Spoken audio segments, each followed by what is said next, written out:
Salawat beriring salam nantiasa kita haturkan kepada junjungan kita baginda Nabi Agung Muhammad sallallahu alaihi wasallam, manusia termulia yang menjadi panutan tauladan utama kita, yang telah memberikan contoh bagaimana melakukan kehidupan sehari-hari dengan baik.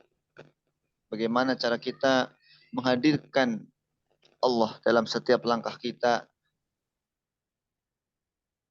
di Allah Subhanahu wa taala. Semoga kita termasuk umatnya yang di dunia senantiasa menjaga uswah hasanah beliau dan mendapatkan syafaatnya di yaumul kiamah nanti. Amin ya rabbal alamin. Hadirin azani wa azanikumullah wa adalla 'alal kafirin. Alhamdulillah telah hadir bersama kita guru kita Ustaz Dr. Darus Abu Baidah dalam acara kita, yaitu kajian sesi Ramadan, kajian Ramadan sesi sore dengan tema Tazkiyatun Nafas sebagai langkah untuk menyucikan diri sehingga kita bisa menjalankan amaliyah kita di bulan Ramadan dengan lebih baik. Baik, tanpa berpanjang kalam, ya, marilah kita sama-sama mendengarkan tausiah dari guru kita. Kita persiapkan diri kita yang sedang duduk, diperbaiki kembali posisi duduknya. Yang penting jangan sediakan kopi karena ini bukan malam hari, nanti batal puasanya. Oke, taib Al-Ustaz, kami persilakan Ustaz.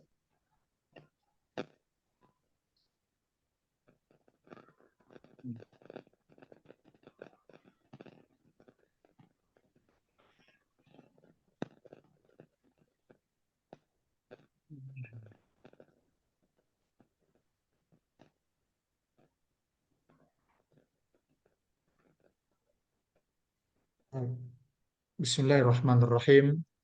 Assalamualaikum warahmatullahi wabarakatuh. Waalaikumsalam warahmatullahi wabarakatuh. Alhamdulillahirabbil alamin. Wassalatu wassalamu ala asyrafil anbiya'il mursalin wa ala alihi wa sahbihi ajmain. Asyhadu an la ilaha illallah wahdahu la syarikalah wa asyhadu anna Muhammadan abduhu wa rasuluhu sallallahu alaihi wasallam. La haula wa la quwata illa billah ma ba'du. Hadirin, pada sore hari ini saya diamanahi oleh Bapak Ahmad Hussein, ya, dari Kominfo Dewan Dakwah Islamiyah Indonesia Pusat untuk menyapa para jemaah, para ikhwan akhwat yang berada di berbagai pelosok negeri ini dengan tema Tazkiyatun Nufus, kunci hidup sukses mulia. Secara umum, tazkiyatun nufus itu identik dengan bahasa kitanya upaya untuk membersihkan jiwa, membersihkan hati. Oleh karena itu, jika dikaitkan dengan kebahagiaan, ya, maaf sebentar. Ini itu siapa dong?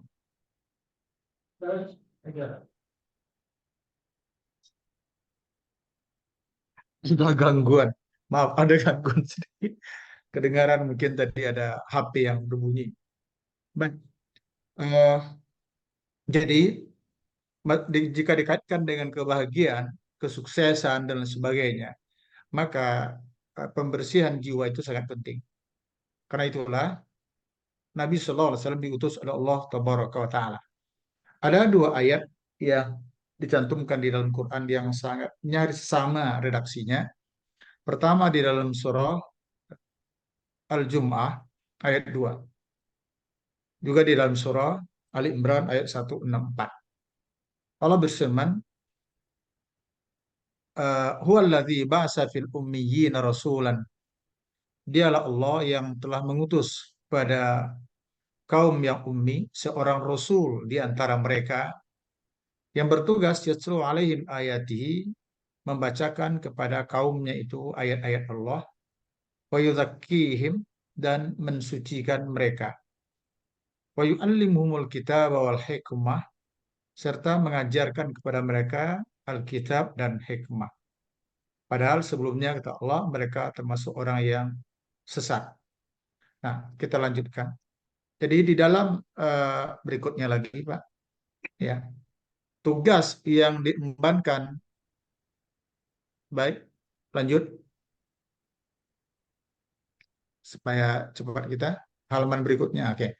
Jadi dalam ayat tadi yang benar yang ketiga, eh, secara garis besar ditegaskan di dalam dua ayat tadi, baik dalam surah Al-Jum'ah maupun surah Al-Imran. Ada tugas yang diembankan oleh Allah kepada baginda Rasulullah SAW.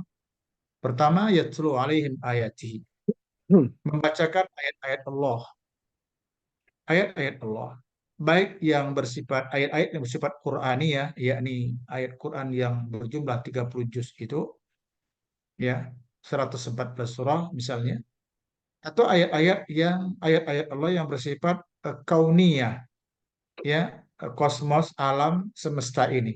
Dan itu adalah bagian dari ayat-ayat Allah. Kita ambil contohnya, kalau ayat Quran otomatislah Rasulullah yang mengajarkan kepada para sahabat. Beliaulah yang menyampaikan ayat demi ayat, surat demi surat kepada para sahabat di kala itu. Tetapi ada ayat-ayat kauniyah yang bersifat alam ini.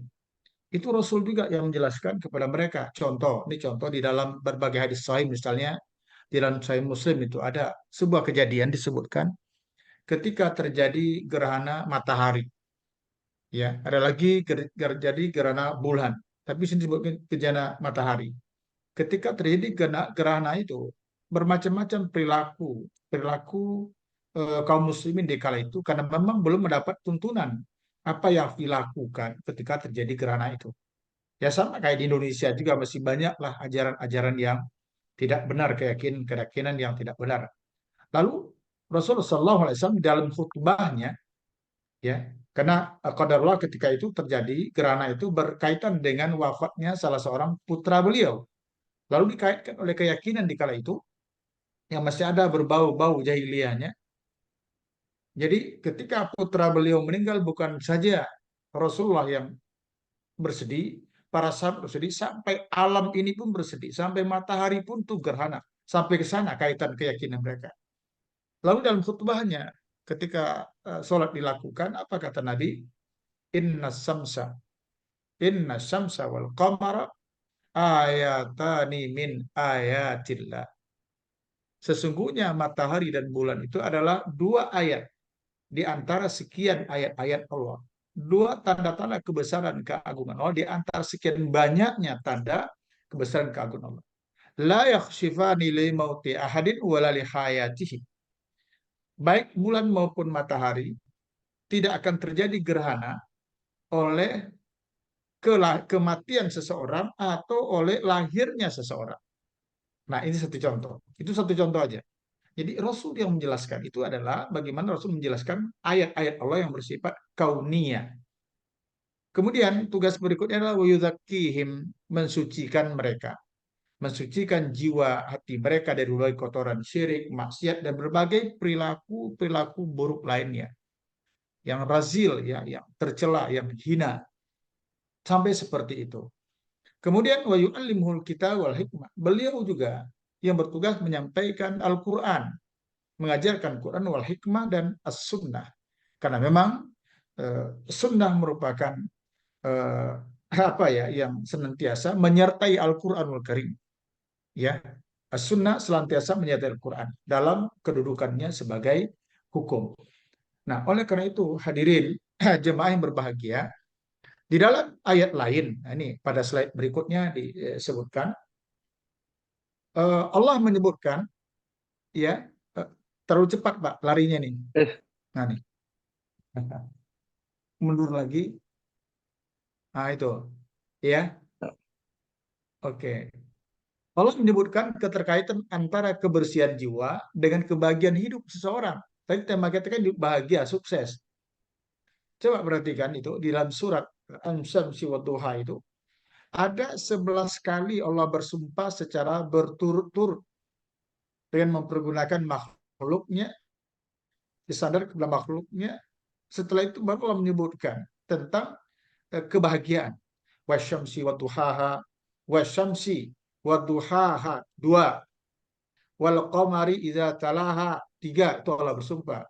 Wan nahari idza jallaha, 4, wal laili idza yaksha, 5, was sama'i wa ma bana was sama'i, 6, wa banaha, 7, wal ardi, 8, ya, wa ma tohaha, 9, wa nafsin, ya, ke-10, wa ma sawwaha. Jadi ada 11 kali Allah bersumpah. Setelah itu baru Allah sebutkan fa'alhamaha fujuraha wa taqwaha, lalu Allah ilhamkan, Allah anugerahi, ya, bibit-bibit di situ, dasar pokok untuk fujur ada pada diri itu, tapi juga ada dasar, ya, untuk bertakwa. Ada, kalau bahasa lainnya, ada yang di situ ada kekuatan negatif, ada juga kekuatan positif. Di situ ada. Lalu karena manusia ada fujur, ada takwanya, pada ayat 9 Allah berfirman, qad aflaha man zakkaha wa qad khaba man dassaha. Sungguh beruntunglah orang yang mensucikan dirinya. Wa qad khaba man dassaha, dan sungguh merugilah orang yang mengotori dirinya. Nah, ini ada kajian ayat, ya, kajian ayat. Saya ingin mengambil makna kata-kata aja karena dikaitkan dengan upaya kita untuk mensucikan diri. Kalimat menzakkaha yang diartikan mensucikan, ya, dan khoba man dassa yang artinya mengotori. Di dalam bahasa kita itu kalimat kalimat mensucikan dan mengotorinya itu adalah dalam kalimat aktif. Itu kalimatnya aktif, bukan pasif gitu. Kita lanjut, sekedar memudahkan saja. Ya, aktif. Ya, saya coba menengok bermacam-macam kamus gitu ya. Aktif dapat diartikan giat atau bergerak. Dalam sebuah kalimat apa dikatakan kalimat aktif adalah kalimat yang subjeknya aktif, giat melakukan sesuatu. Artinya apa?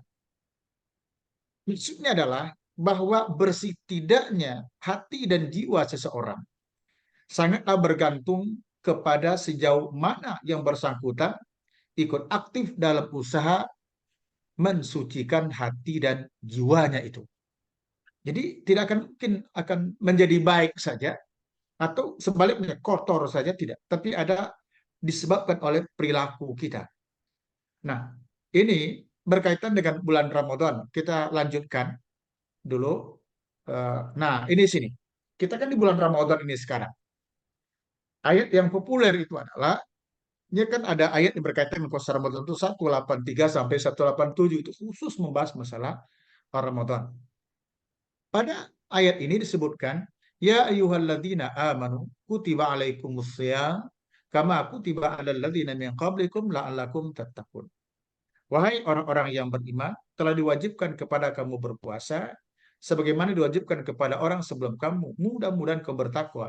Jadi dalam ayat ini dengan tegas disebutkan bahwa Allah memerintahkan, ya, secara top down, ya, dari atas ke bawah, Allah memerintahkan kepada hambanya yang beriman untuk apa? Asyam, yaitu berpuasa.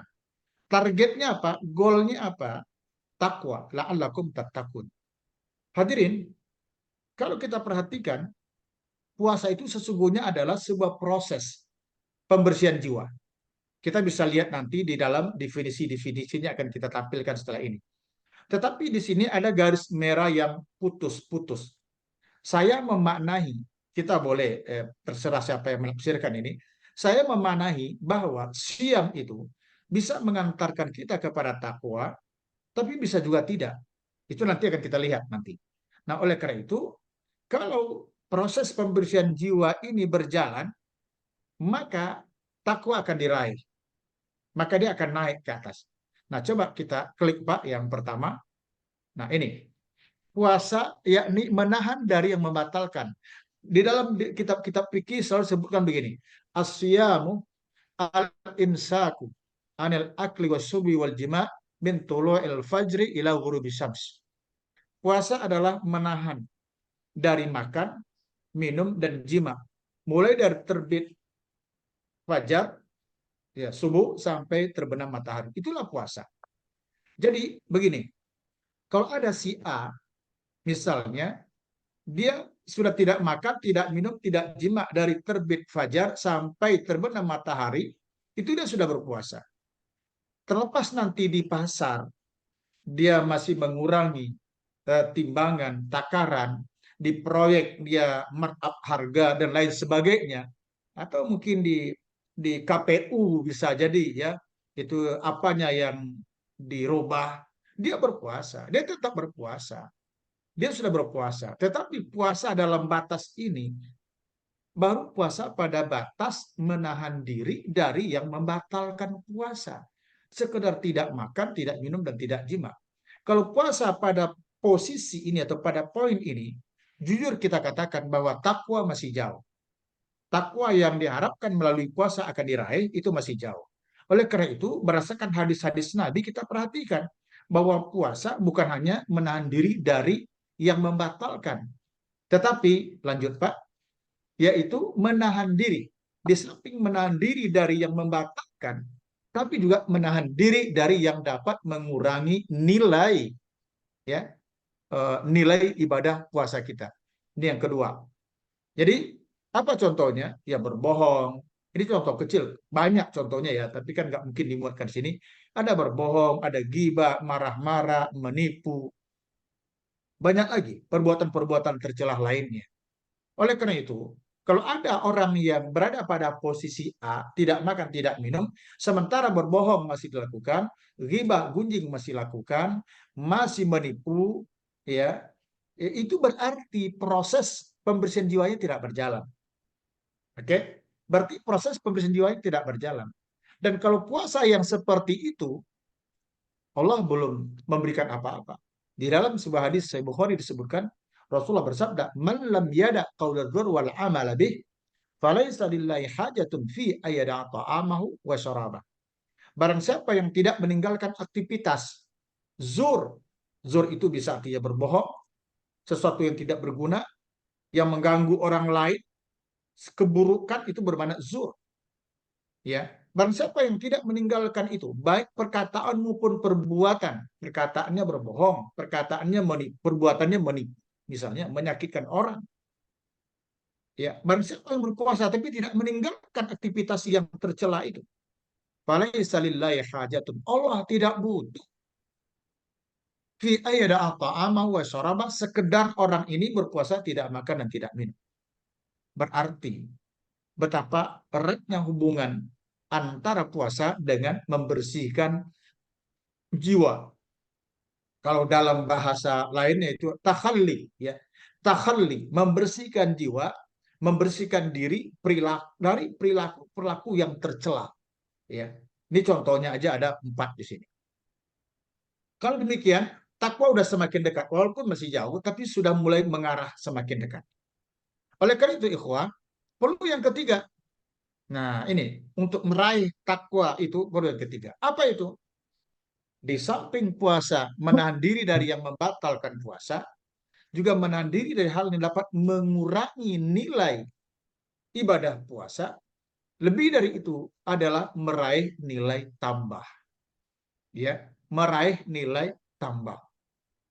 Contohnya apa? Kalau di bulan puasa dilarang berbohong, di bulan puasa juga kita dilatih menjadi orang yang jujur. Gitu kan? Kalau di bulan Ramadan dilarang kita marah-marah, dalam Ramadan ini pula kita hiasi diri kita dengan menjadi orang yang penyabar. Kalau di dalam Ramadan kita dilarang menjadi orang pelit, maka di dalam Ramadan ini pula kita dianjurkan menjadi orang yang dermawan, peduli kepada sesama. Oleh karena itu, ya kalau B ini betul bohong, gibah, marah-marah dan menipu tidak membatalkan puasa. Mau gibah dari pagi sampai sore, puasanya nggak batal. Tetapi nilainya berkurang. Berapa kurangnya? Wallahu alam. Tergantung bobotnya. Apalagi kalau ghibah, di samping bobotnya juga durasinya tentunya itu akan mempengaruhi nilai ibadah seseorang. Oleh karena itu hadirin, para jamaah yang berbahagia, ya perlu poin yang ketiga ini. setelah kita berada pada posisi B, kita sukses di situ, maka perlu kita berjibaku, kerja keras untuk meraih nilai tambah. Yang saya maksud nilai tambah di sini adalah ada ibadah-ibadah khusus yang hanya ada di bulan Ramadan, tapi tidak ada di bulan lain. Kalaupun ada di bulan lain, maka di bulan Ramadan itu nilainya lebih istimewa. Contoh misalnya sholat malam. Sholat malam yang saya maksud di sini bukan sholat malam dalam arti tahajud, bukan. Tapi sholat malam dalam arti sholat tarawih.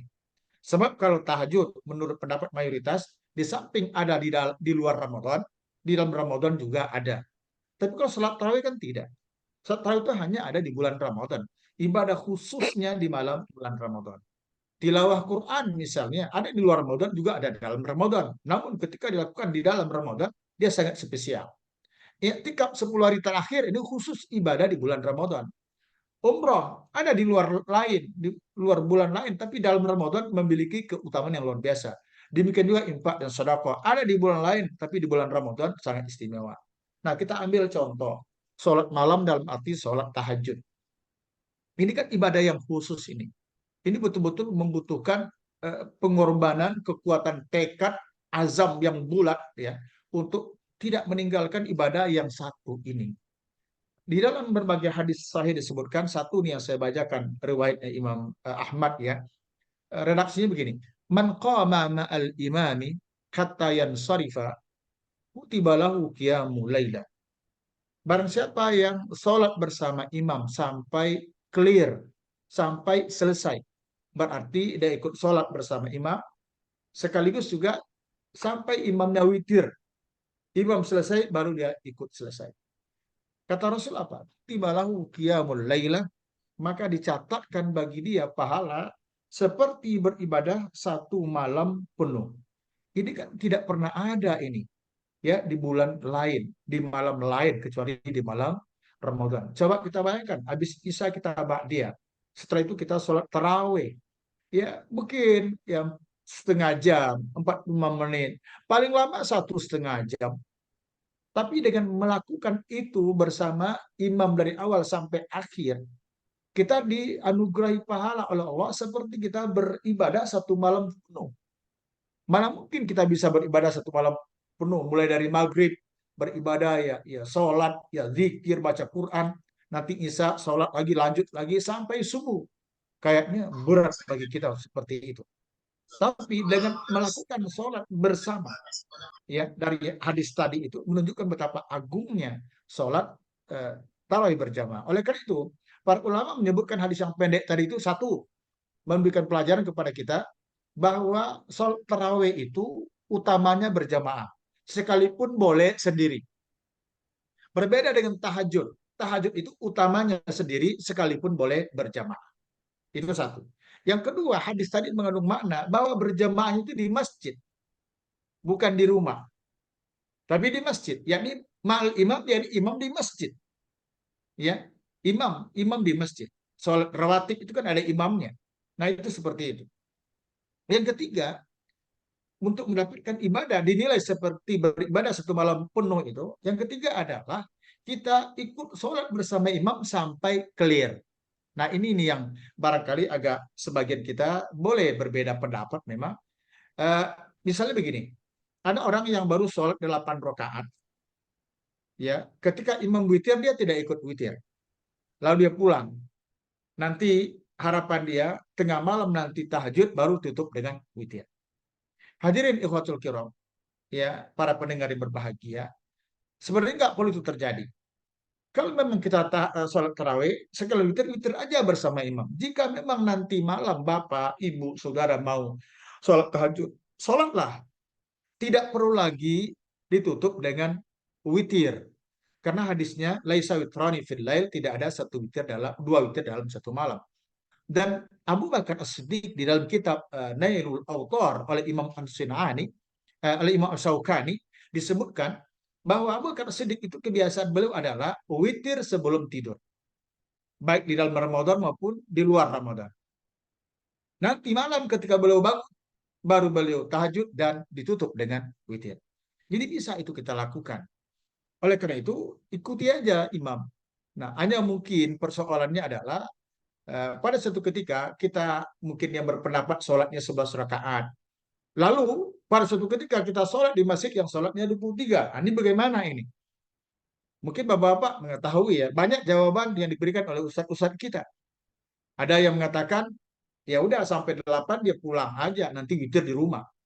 Ada juga sampai 8 dia stop, kemudian ditunggu mereka menyelesaikan 20, pas nanti witir baru berdiri ikut bareng bersama mereka. Tapi ada juga yang ketiga, walaupun selama ini berkeyakinan sholatnya 11 rakaat, namun ketika dia pada suatu ketika sholat ya di tempat orang yang melakukannya 23 rakaat, maka dia fasolla ma'hum, dia ikut sholat bersama mereka. Dan sepengetahuan saya ini termasuk pendapat yang relatif kuat yang ketiga ini. Kita boleh berbeda pendapat tentunya dalam hal ini. Terakhir saya mendengar ini adalah Dr. Saleh Fauzan di salah satu televisi di Riyadh yang beliau memang selalu tampil di situ dalam tanya jawab. Itu pernah ditanyakan hal yang seperti itu dan saya dengar menurut beliau ya udah ikut saja sholat seperti mereka, yakni ikut aja 23. Supaya apa? Kita ingin mendapatkan makna tamam, ya sempurna beribadah satu malam itu. Nah, perlu saya sampaikan pula sedikit kepada kita khusus sholat malam ini karena ini adalah ibadah yang sangat spesial. Ya, jamaah berbahagia. Begini, ini mungkin contoh Jakarta lah ya. Jakarta ini kan macet ini. Ada saudara-saudara kita yang tinggal di Bekasi, bahkan di Tambun, sementara kerjanya di Jakarta. Katakanlah ketika pulang itu di jalan macet. Udah 5 menit lagi menjelang Isya, ya di depan ada masjid. Sementara kalau dilanjutkan perjalanan, mungkin sampai ke rumah kita di Bekasi, di Tambun, jangan-jangan sholat Isya sudah selesai. Kita tidak bisa berjamaah karena macet. Ini Jakarta cerita macet udah maklum, masyhur itu. Tidak Jakarta namanya kalau nggak macet. Sampai seperti itu. Nah, oleh karena itu pesan saya kepada kita adalah ya udah kita pinggirkan motor kita pinggirkan mobil kita, berhentilah di masjid tersebut. Siap-siap untuk mengerjakan sholat Isya bersama jamaah di sana. Setelah itu lanjutkan sholat malam, sholat tahajud, sholat tarawih dan witir bersama mereka, bersama imam itu. Beritahulah keluarga kita, beritahu keluarga kita ya anak kalau kita terlambat pulang karena sholat dulu di jalan, tidak ke Uber kalau langsung ke rumah.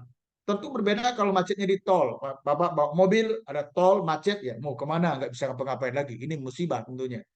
Tapi kalau masih bisa dicari jalan keluarnya, minggirlah. Sholat isyalah, sholat tarawih lah. Ya, kenapa kita ingin mendapatkan keagungan sholat bersama imam berjamaah sampai clear. Ada juga di antara kita, biasa dulu terjadi seperti itu, misalnya kita WA atau telepon istri, ya kita telepon istri kita dengan mengatakan apa misalnya, Papa terlambat pulang karena sholat dulu. Jangan sebaliknya, nanti kalian jangan sholat dulu ya di masjid ya, tunggu Bapak ntar kita sholat di rumah. Nanti kita nunggu Bapak aja sholat. Ini kerugian besar. Sudahlah kita tidak bisa sholat di masjid, istri dan anak yang mungkin tadi punya niat juga untuk ke masjid, tidak ke masjid, lalu sholat di rumah. Ini kerugian besar. Oleh karena itu, saya berpesan kepada kita semua, dan ini adalah watawasau bil haqq watawasau bis sabar tentunya. Dan mereka bertausiah kepada sama kita. Jalan yang kita tempuh adalah kerja keras untuk melakukan ibadah ini agar kita dapat sholat malam itu dengan sempurna insya Allah. Baik, di sini di layar itu ada kalimatnya la'allakum tattaqun. La'alla. Ya, kalau di pondok dulu kita pernah belajar la'alla itu maknanya apa? At-taraji at-tawaqu. Harapan yang bisa jadi kenyataan. Ya, la'alla, mudah-mudahan. Artinya apa? Garis merah tadi itu menggambarkan bisa takwa bisa tidak. Tapi harapannya bertakwa. Maksudnya apa? Ibadah puasa Ramadan ini insya Allah akan bisa mengantarkan kita kepada takwa manakala step-step ini, ya, langkah-langkah ini kita ikuti. Langkah-langkah ini. Berpuasa dengan baik, jaga diri dari yang membatalkan, oke. Lebih dari itu kita berusaha menahan diri dari hal yang dapat mengurangi nilai-nilai ibadah kita. Kita sibukkan diri kita dengan yang ketiga, dengan C. Sholat malam ya pada malamnya, tapi tilawah Qur'annya kan ada siang, ada pagi, ada sore, ada malam. Kita isi dengan itu. Nah, kalau langkah-langkah ini dilakukan dengan ikhlas, dengan kalimat imanan wahtisaban, insya Allah ibadah puasa yang kita lakukan itu akan mengantarkan kita kepada takwa. Itulah yang disebut dengan la'allakum tattaqun. Mudah-mudahan kamu bertakwa. Kan ada juga harapan yang tidak mungkin pernah terjadi. Itu memakai kalimatnya atau katanya laita. Laita. Laita itu harapan juga. Tapi harapan yang sampai kapanpun tidak akan pernah menjadi kenyataan. Misalnya ketika orang kafir diazab di neraka dengan azab yang luar biasa, pada nanti pada satu ketika mereka menyaksikan ketika hisab di mahsyar itu berjalan, itu Allah membangkitkan 2 ekor kambing. Ceritanya begitu. 2 ekor kambing yang semasa hidup di dunia 2 ekor kambing ini berantem. 1 ekor kambing punya tanduk lengkap, yang satunya tidak punya tanduk. Otomatislah yang tidak punya tanduk ini babak belur. Ya, jadi babak belur betul ini. Ya, terzolimilah. Nah, nanti di yaumul qiyamah 2 ekor kambing ini Allah bangkitkan. Allah bangkitkan. Yang tidak punya tanduk, yang terzalim ini Allah beri tanduk, dan kemudian Allah izinkan dia untuk mengkisos, menuntut balas atas apa yang diperlakukan kepada dia. Setelah selesai proses kisosnya, kambing itu pun kembali Allah matikan. Nah, keadaan itu, peristiwa itu dilihat oleh orang kafir yang sedang disiksa di neraka. Lalu mereka mengatakan, ya laitani kuntu turaba. Ya, ini dalam akhir surat An-Naba. Duhai kiranya, wa yaqulul kafir, orang kafir berkata, ya laitani kuntu turaba. Duhai kiranya kalau aku ini mendingan menjadi tanah saja. Tetapi harapan orang kafir itu tidak akan pernah menjadi kenyataan. Sampai kapanpun itu hanya bersifat tamanni, hanya bersifat angan-angan belaka. Oleh karena itu, ikhwah, perlu memang ada sebuah perubahan mindset. Dari tadinya puasa sekedar menahan diri dari yang membatalkan, tapi harus lompat, ya, nanjak kepada puasa untuk meraih nilai tambah. Dengan demikian diharapkan kalau sampai ini Pak, poin A, B, C itu berjalan, berarti puasa sebagai sebuah proses pembersihan jiwa itu berjalan. Ketika proses itu berjalan, maka takwa akan diraih. Kita lanjutkan. Nah, sekarang begini, jika derajat takwa sudah diraih, satu di antaranya melalui puasa ya tentunya. Sebenarnya kan bukan hanya puasa. Beberapa 2 ayat sebelumnya juga kan ada cara untuk meraih takwa, itu ditegakkannya kisos. Ya ayyuhalladzina amanu kutiba alaikumul qisas fil qatl, kan ada. Ujungnya juga takwa, walakum fil qisasi hayati ulil bab la'allakum tattaqun. Takwa juga, tapi ayat kisos untuk di kita ini, khusus di Indonesia ini buat sementara kan nggak laku. Beda dengan ayat puasa. Ya, nggak laku ayat kisos. Ya, belum bersemangat untuk mensosialisasikannya. Nah, tapi dalam ini adalah dengan usaha takwa ini, meraih takwa adalah dengan Ramadan. Jika derajat takwa sudah diraih, maka lahirlah berbagai sifat mulianya, serta adanya jaminan hidup dari Allah, baik di dunia maupun di akhirat. Apa sifat-sifat mulianya? Ikhlas, tidak ria. Subhanallah. Ya, amal ibadah itu banyak tumpangan-tumpangannya yang mungkin muncul, yang disebut dengan tumpangan gelapnya. Setan, iblis, laknatullah melalui ria. Tapi kalau puasa, sangat sedikit orang yang ria. Bagaimana mau ria? Toh orang lain juga berpuasa. Beda dengan ibadah haji. Ibadah dengan ibadah zakat dan ibadah-ibadah lainnya. Itu potensi rianya bisa. Tapi kalau ikhlas ini Masya Allah. Ya, betul-betul kita dituntun menjadi orang yang lillahi ta'ala. Karena itu juga dikatakan mensoma Ramadan imanan wahtisaban. Ihtisaban identik dengan lillahi ta'ala atau ibtigha'a mardhatillah. Kemudian lahirlah sifat berikutnya, itu sabar, tidak emosional. Tadinya kita itu pemarah, tadinya. Tapi di bulan Ramadan kan disuruh kita jadi orang sabar. Bahkan wa insata maka fakul ini saim, kalau kamu dicela orang, dimaki. Kalau sekarang mungkin kalau kamu dibully orang, jangan dilayani. Gitu kata Rasul. Katakan ini saim, aku lagi berpuasa. Subhanallah. Jadi disuruh kita menjadi orang yang sabar. Kemudian apa? Bersyukur. Bersyukur, disuruh kita menjadi orang yang bersyukur. Banyak sekali syukur kita. Salah satu bentuk syukurnya adalah Allah berikan kita kesempatan untuk hadir di bulan Ramadan. Ini adalah syukur yang luar biasa. Karena itu kita lakukan itu dengan baik. Bahkan jika dikaitkan dengan yang lain, Maka ibadah-ibadah yang kita lakukan itu juga adalah bagian dari syukur kita kepada Allah Tabaraka wa Ta'ala. Kemudian berikutnya lagi apa? Pemaaf, tidak dendam. Nah ini kan sifatnya orang bertakwa ini. Wal azina anin nas di dalam surah Ali Imran misalnya yang sangat populer. Wasari'u ila ma'firatin min rabbikum itu. Ya, adalah pemaaf. Wal afina anin nas itu paling tidak mengandung 3 makna. Pertama, kita meminta maaf di saat kita bersalah kepada orang. Kewajiban kita meminta maaf. Itu wal afina anin nas. Yang kedua, wal afina anin nas bermakna ketika ada orang bersalah kepada kita dan orang itu meminta maaf adalah hak dia untuk dimaafkan alias kewajiban kita untuk memaafkannya. Ketika orang bersalah kepada kita, celakanya ini orang bersalah tidak meminta maaf, malah sepertinya dia tidak merasa dirinya berbuat salah. Sifat yang terbaik bagi kita adalah memaafkan orang yang bersalah kepada kita sekalipun yang bersangkutan tidak meminta maaf. Dan itulah sifat yang paling terpuji tentunya. Wal afina nas. Kemudian dermawan, tidak pelit. Ini sifat pemurah yang ada dimiliki oleh orang bertakwa. Ramadan mendidik kita jadi orang dermawan, Pak. Luar biasa. Sampai-sampai Rasul memberikan gambaran, memberikan perbukaan makan kepada orang berpuasa dia dapat pahala layak pahala orang yang berpuasa yang dia berikan perbukaan itu. Para sahabat bertanya, ya Rasulullah, kalau kami tidak punya apa-apa yang bisa kami berikan buat berpuasa, lalu gimana? Kata Nabi, walaupun dengan seteguk air. Coba. Subhanallah. Ya, jadi dengan seteguk air, dengan segelas air, mineral, sebungkus nasi, ya di warteg itu kalau Jakarta kan adalah warteg ini, atau di warung Padang, sebungkus 2 bungkus nasi, syukur-syukur kalau kita bisa banyak dengan uang yang banyak. Apalagi nasi bungkusnya dari restoran sederhana.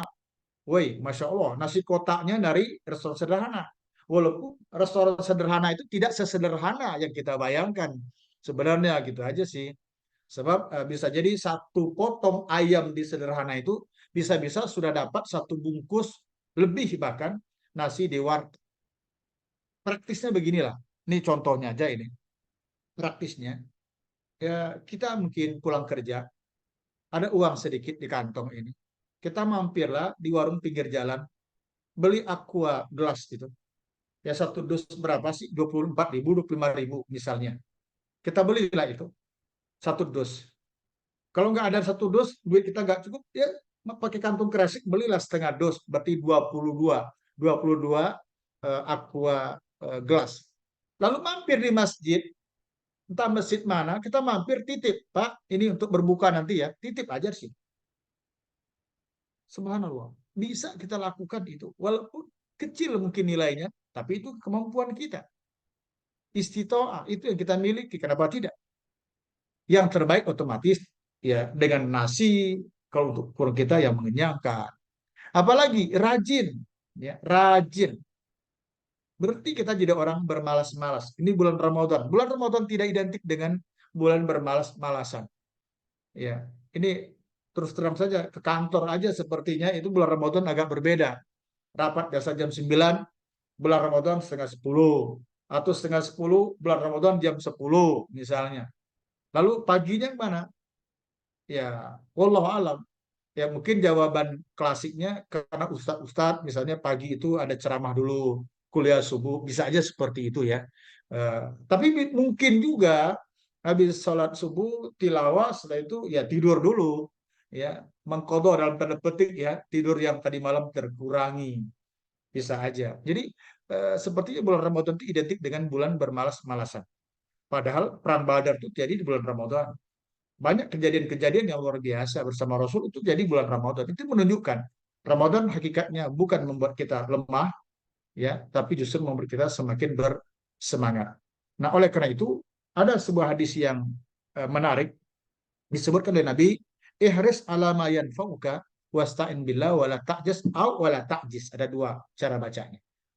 Ihris ala ma yanfa'uka, bersemangatlah untuk melakukan sesuatu yang mendatangkan kebaikan kepada kita. Apa yang mendatangkan kebaikan? Bersemangat. Wasabilah seraya memohon kepada Allah. Memohon kepada Allah agar Allah berikan kita kekuatan, kemampuan, keikhlasan, kesempatan. Wala ta'jaz, jangan lemah, jangan kendor, teruslah bersemangat, pompa.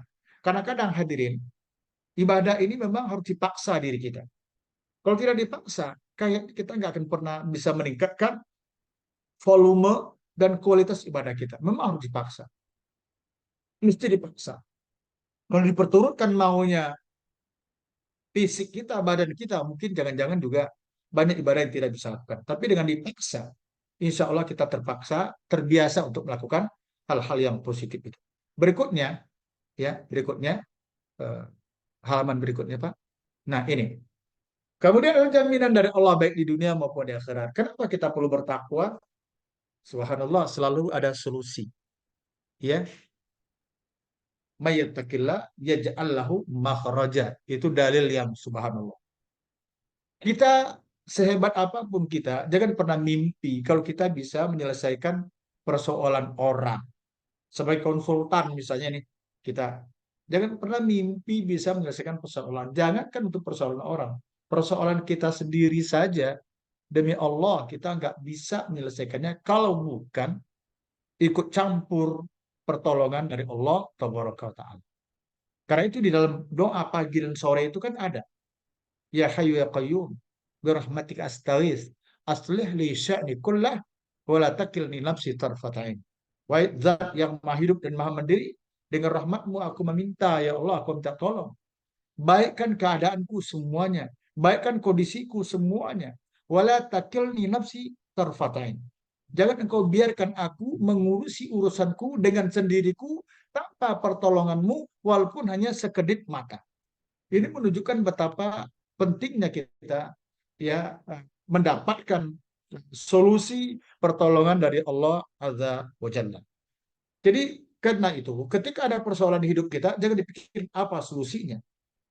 Tingkatkan ketakwaan kita, baru nanti Allah akan memberikan jalan. Ya, kalau ada persoalan selalu macet dalam perjalanannya, persoalan keluarga gak pernah habis-habisnya, bisa jadi, ya, bisa jadi ini tidak pasti, bisa jadi ketakwaan kita belum sampai kepada batas yang memungkinkan makhraja solusi itu Allah berikan kepada kita. Bisa jadi. Ini untuk evaluasi saja. Kemudian dimudahkan rezeki. Warzuqhum min haitsu la yahtasib. Dimudahkan urusan oleh Allah. Bagi manusia mungkin banyak hal-hal yang impossible, sulit, serba sulit, bahkan mustahil terjadi. Tapi bagi Allah, apa yang mustahil bagi Allah? Ya, walaupun contohnya contoh para nabi, ya, bagaimana kita bisa membayangkan ya, Nabi Yunus alaihissalam bisa diselamatkan oleh Allah dari perut ikan yang besar itu, dan dia dilepaskan, dimuntahkan di pinggir laut. Kenapa dia tidak mual aja itu ikan di tengah-tengah laut lalu dia muntah? Makanya Yunus juga akan menjadi santapan oleh ikan lainnya. Nah, gitu. Tetapi dengan demikian Allah selamatkan dia. Bagaimana kisah misalnya perang Jalut dan Tolut. Jalut tentara kafir di zaman Bani Israel ya, setelah peninggalan Harun dan Musa. Kemudian yang Muslimnya dipimpin oleh tentara Tolut. Ya, Tolut bagi panglima perangnya. Di dalam tafsir Al-Qurtubi, Qurtubi Al-Jami' Ahkam Al-Quran itu disebutkan subhanallah ikhwan. Jalut itu 90.000 personil pasukannya. Tolut 80.000. Kemudian dalam perjalanannya karena mereka melanggar minum di air yang dilarang mereka minum di situ, mereka minum itu berkurang menjadi 76.000. Tinggal 4.000. Yang 4.000 itu juga berkurang lagi. Tinggallah 313 orang. Itu yang kuat untuk maju menghadapi tentara Jalut yang kafir berjumlah 90.000. Subhanallah. Ya, teori apa ya yang bisa dimainkan untuk memenangkan peperangan itu? Kalau perang Badar, 313 orang menghadapi 1.000 tentara kafir di kala itu. Tapi ini 313 orang menghadapi 90.000 tentara kafir. Beda kalau tentara kafir yang 90.000 itu senapannya tidak pakai senapan, pakai golok, pakai pedang. Sementara 313 orang pakai senapan otomatis. Oke, ini kan tidak. Sama-sama alatnya standar di waktu itu. Tetapi mereka dengan penuh keyakinan dan berdoa kepada Allah Rabbana afrigh alaina sabra wa tsabbit aqdamana wansurna 'alal qaumil kafirin. Ya Allah, tuangkan kesabaran kepada kami, istiqomahkan kami ya Allah, dan menangkan kami menghadapi kaum kafir ini. Fahazamuhum biiznillah. Perang pun pecah, berkecamuk. Dan Talut bersama pasukannya yang 300 orang itu berhasil ya mengalahkan tentara Jalut. Bahkan Jalut itu sendiri, raja kafir, meregang nyawa di tangannya Daud yang di kemudian hari menjadi Daud alaihissalam. Coba, apa? Takwa. Jadi takwa, ya. Jadi dimudahkan urusan oleh Allah Tabaraka wa Ta'ala. Kemudian dalam ayat juga disebutkan dihapuskan kesalahan, dilipat gandakan pahala, diperbaiki amal, dihapus dosa, dan disediakan surga yang luas tentunya, ya. Wasari'u ila maghfiratin min rabbikum wa jannatin ardhuha samawati wal ardu uiddat lil muttaqin. Luas yang surga yang luasnya seluas langit dan bumi diperuntukkan bagi orang yang bertakwa. Dan puasa adalah jalan, satu di antara sekian jalan untuk menuju takwa. Wallahu a'lam bishawab. Saya pikir itu aja dulu. Ya mungkin ada yang mau ditanyakan, mudah-mudahan bisa dijawab insya Allah. Syukran.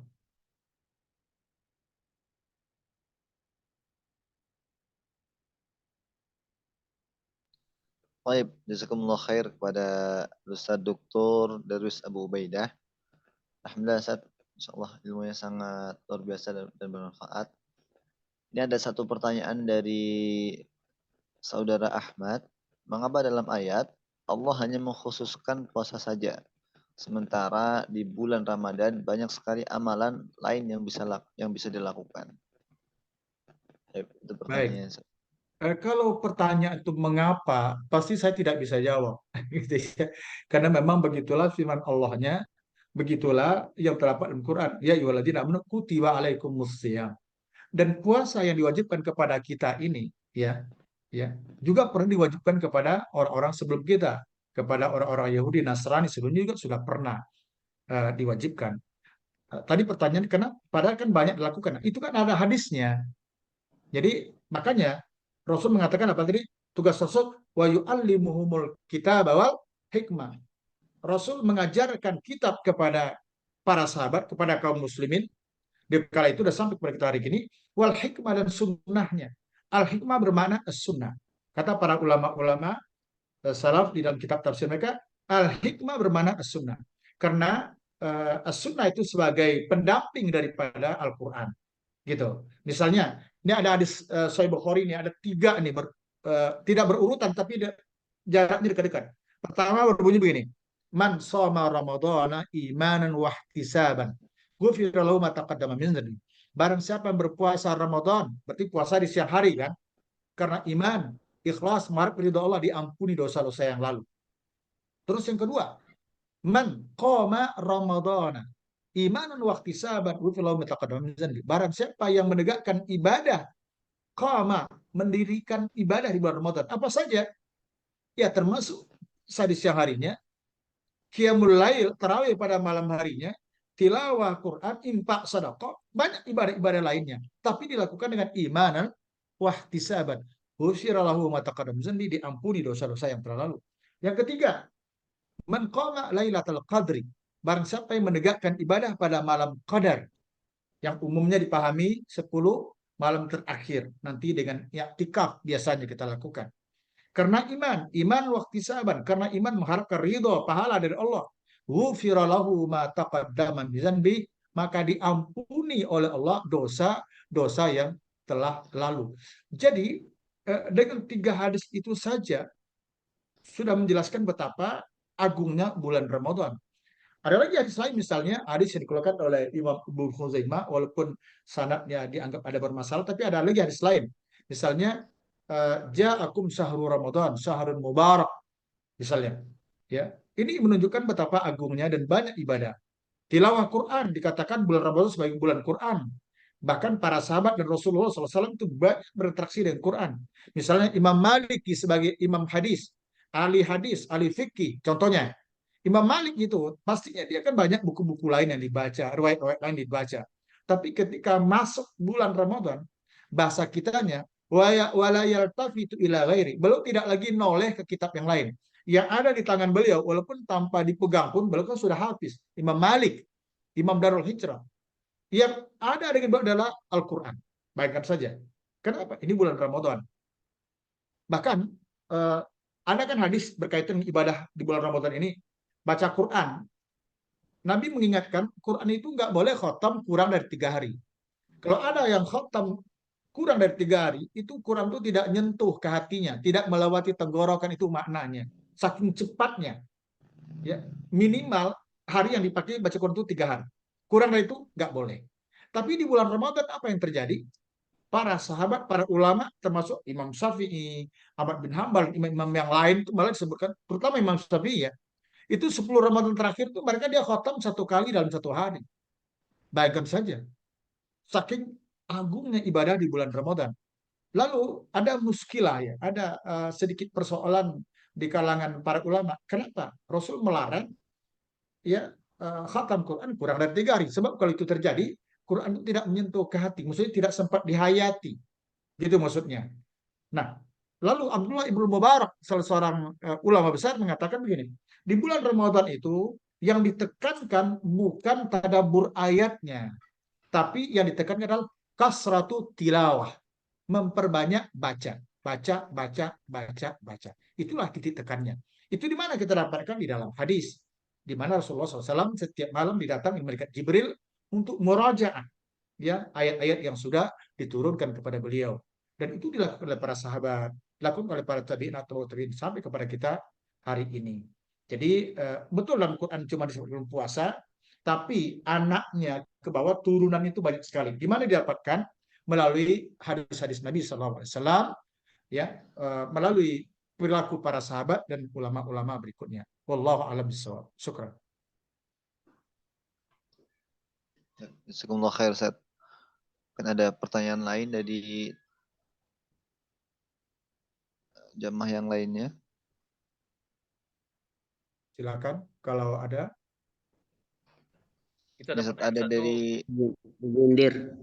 Bu Ustaz ini ada satu pertanyaan. Bu Mira Susvita. Bismillah, izin bertanya Ustaz, apa hikmah Ya. kerahasiaan puasa yang hanya diketahui oleh hamba dan Allah sahaja terkait dengan meningkatkan nilai kejujuran? Nah, syukran Ustaz. Diulang, agak terputus tadi. Bismillah, izin bertanya Ustaz, apa hikmah kerahasiaan puasa yang hanya diketahui oleh hamba dan Allah sahaja terkait dengan meningkatkan nilai kejujuran? Mungkin saya mengatakan wallahu a'lam bishawab ya kalau itu hikmah ya. Karena hikmah puasa itu ada yang bisa diketahui juga oleh manusia. Banyak, banyak. Seperti tadi misalnya, yang biasanya di mulut ini ngomongnya ngaco dan sebagainya. Di bulan Ramadan kita kan disuruh untuk banyak diam. Walaupun sebenarnya ya larangan untuk berkata yang tidak baik itu juga berlaku di luar Ramadan, tapi di dalam Ramadan lebih lebih dahsyat lagi. Kenapa? Karena akan bisa berdampak negatif kepada nilai ibadah puasa kita. Perbuatan-perbuatan yang tidak baik, perbuatan culas misalnya, itu di luar Ramadan kan nggak boleh juga.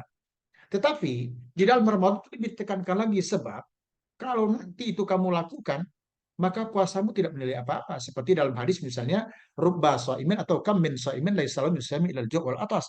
Berapa banyak orang berpuasa, dia tidak mendapatkan apa-apa kecuali hanya lapar dan haus. Jadi banyak. Di samping ada hikmah-hikmah lain yang memang hanya Allah yang tahu pastinya seperti itu. Karena prinsipnya setiap ibadah itu ada hikmahnya. Terlepas kita bisa mendulang maknanya itu di dunia ini atau tidak. Makanya semakin banyak ilmu orang, mungkin semakin banyak tadi bisa mengetahui hikmah-hikmah di balik disyariatkannya sebuah syariat. Tapi pastinya karena ibadah puasa itu adalah karena puasa adalah sebuah ibadah, setiap ibadah yang dilakukan baik wajib maupun sunnah itu endingnya adalah takwa. Ending itu seperti dalam surah Al-Baqarah di awal-awal, ya ayuhan nas wa'budu rabbakumul ladzi khalaqakum wal ladzina min qablikum la'allakum tattaqun. Al-Baqarah ayat 21. Wahai manusia, kalau puasa kan dia tidak amanu, tapi ini manusia umum ini. Wahai manusia, beribadahlah kamu kepada Tuhanmu Allah yang telah menciptakan kamu dan yang telah menciptakan orang-orang sebelum kamu. Mudah-mudahan apa? La'allakum tattaqun, mudah-mudahan kamu takwa. Jadi setiap ibadah yang disyariatkan hikmah besarnya adalah takwa. Hikmah besarnya adalah takwa. Wallahu a'lam. Syukran.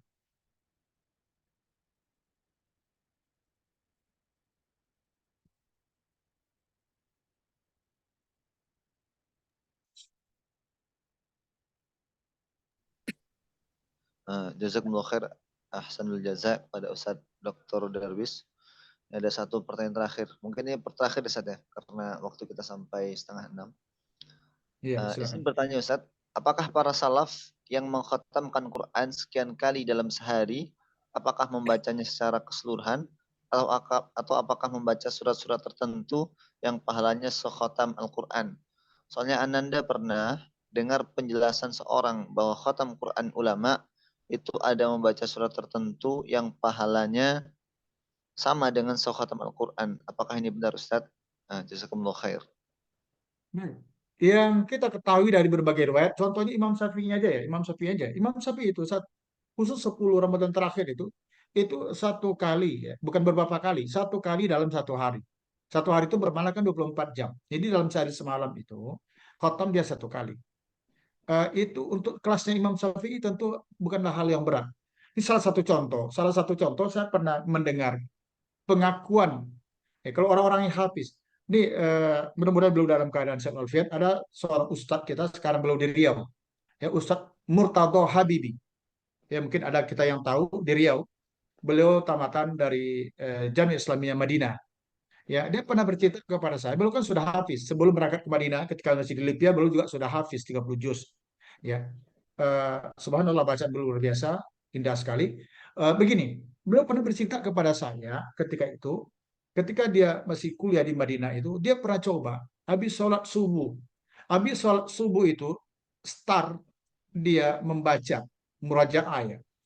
Karena memang dia sudah hafiz, itu dibaca oleh dia itu sampai malam itu selesai itu 30 juz oleh beliau. Nah, jadi memang berbeda orang yang hafiz dengan yang tidak hafiz. Kita pernah buat salah satu contoh ini membaca Quran cepat gitu ya. Cepatnya itu ya memang cepat. Orang yang hafiz membaca Quran dengan cepat, orang yang tidak hafiz membaca Quran dengan cepat, betul-betul dibaca. Dibuka Al-Quran, dibacanya gitu. Ya, karena tidak hafiz. Sementara yang satu lagi baca Quran juga, tapi dia hafiz, tidak perlu lewat Quran. Itu 1 banding 3. Itu yang saya temukan seperti itu. Ya, artinya yang baca cepat dengan pegang Quran itu baru 1 juz, yang membaca Quran yang hafiz tidak pegang Quran itu 3 juz sudah selesai. Jadi eh, bukanlah seperti yang tadi. Ada memang keutamaan misalnya surat Al-Ikhlas itu betul nilainya sepertiga Al-Quran. Ini kan ada riwayat kalau kita menjelang tidur disuruh membaca mengkhatamkan Quran. Kata Aisyah, bagaimana mau khatam Quran? Ya, kapan tidurnya? Kalau bahasa kita ya, bentuk dialognya gitulah. Kalau di Indonesia kan bentuk dialognya. Ya Rasulullah, gimana mau khatamkan Quran? Kapan tidurnya? Rasul mengabarkan, bukankah Al-Ikhlas itu letak di sulus Al-Quran, senilai sepertiga Al-Quran? Artinya apa? Al-Ikhlas itu sama dengan membaca 10 juz Quran. 3 kali Al-Ikhlas berarti khatam Quran. Tapi bukan itu yang dimaksud dengan di bulan Ramadan. Bukan. Yang dimaksud dengan Al-Ikhlas nilainya sepertiga Quran adalah kandungannya. Kandungan. Karena sepertiga isi dari Quran itu adalah tentang akidah. Begitu menyebut para ahli. Para ahli menyebutkan sepertiga isi Al-Quran itu adalah mengandung akidah. Dan Al-Ikhlas itu adalah akidah, adalah tauhid. Jadi tadi saya ulang bahwa Abdullah bin Barak mengatakan di bulan Ramadan itu titik tekannya bukan mentadaburi, bukan menghayati ayat yang dibaca, tapi yang ditekankan adalah ala kasratit tilawah. Bagaimana baca itu banyak. Satu huruf 10 kebaikan. Alif lam mim saja kata Nabi itu tiga huruf. Masing-masing mendapat 10 kebaikan. Jadi alif lam mim 30 kebaikan. Bagaimana kalau 30 juz? Subhanallah, tinggal dikalikan saja berapa huruf. Demikian jawaban saya, mudah-mudahan bermanfaat pertemuan kita yang singkat ini. Semoga ridho Allah senantiasa menyertai kita semua. Assalamualaikum warahmatullahi wabarakatuh. Amin. Waalaikumsalam warahmatullahi wabarakatuh. Jazakumullah khair. Ahsanul jaza kepada guru kita Ustaz Dr. Darwis Abu Ubaidah yang telah menyampaikan tausiah tazkiyatun nafas, kunci hidup sukses. Semoga dengan mendengarkan tadi khazanah keilmuan kita bertambah dan juga berdampak positif terhadap amaliah kita. Amin. Marilah kita tutup kajian kita pada sore hari ini dengan membaca doa kafaratul majlis. Subhanakallahumma wa hamdika asyhadu an la ilaha illa anta astaghfiruka wa atubu ilaik. Saya selaku moderator mohon undur diri. Ada banyak kesalahan dan kekurangan, saya mohon maaf. Wabillahi taufiq wal hidayah. Assalamualaikum warahmatullahi wabarakatuh. Waalaikumsalam warahmatullahi Waalaikumsalam. wabarakatuh. Jazakallah ya Ustaz. Itu mungkin kalau ada ini, itu materi tadi Pak, ini boleh di-share kepada jamaah ya. Kalau ada yang minta kasih aja ya. Sudah Ustaz, sudah beredar.